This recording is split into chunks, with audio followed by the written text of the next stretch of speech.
Salam dostlar, bugünkü qonağımız Denza N9 avtomobilidir. Bu avtomobil 2 motor 925 at gücüdür və 0-dan 100-ə qədər sürətlənməsi 3.9 saniyədir. Bu avtomobil plug-in hibrid avtomobildir və total hibrid rejimində sizə 1300 km yol qət etmə imkanını verəcək. Avtomobil çox geniş avtomobildir.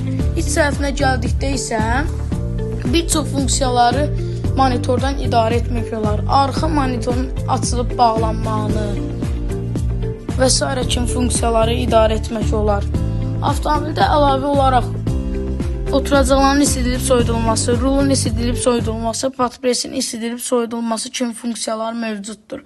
Arxa tərəfə gəldikdə isə arxadakı monitor sizə rayon səfərlərində kömək ola bilər. Sağ olun dostlar. Gələn videolarımda görüşənədək zəhmət olmasa videomu bəyənib kanalıma da abunə olmağı unutmayın.